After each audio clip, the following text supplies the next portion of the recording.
मन के तोरे चुभाव भक्ति के,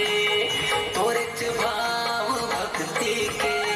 महूला दे दे ज्ञान सतनाम के अत के मोरे अर्जी, अत के मोरे अर्जी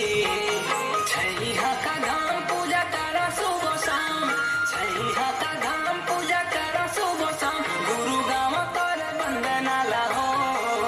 तोरे नाव के गणायो जत थाम मोरे हृदय के अंगना हो तोरे नाव के गणायो जत खाम मोरे दिल के अंगना हो। ए भैया पंथी धुन बजाना था।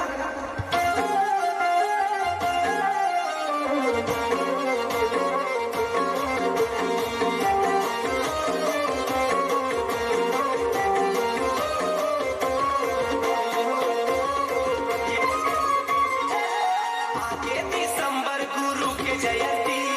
गाई दीदी संग महावै संगी साथी, आगे दिसंबर गुरु के जयंती गाई दीदी संग महावै संगी साथी चला चला हो,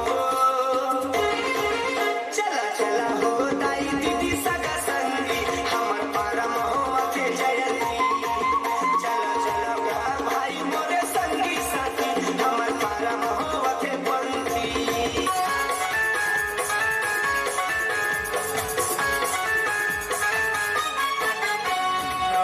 भावना जाति पाति वाला न छुआछूत ना जाति पाति वाला मैं कट्टर सतनामी बेटा गज भर छाती वाला,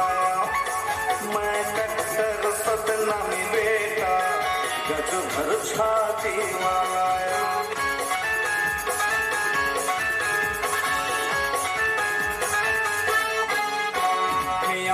मैं लड़ता संत जनवर मरता गुरु जी के असली में चेला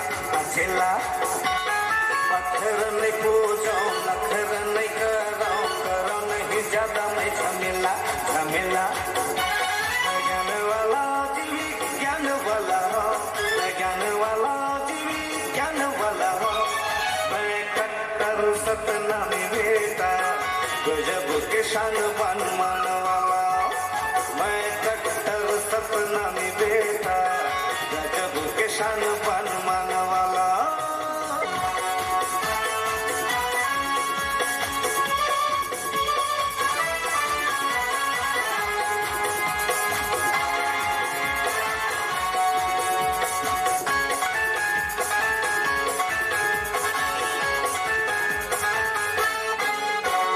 अधर चिन्हावे दुनिया न जाने सतनामी सच के बोलैया बोलैया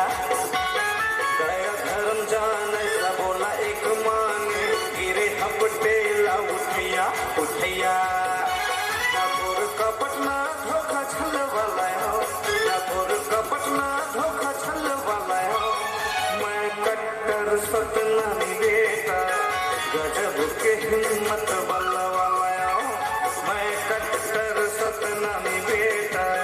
गजब के हिम्मत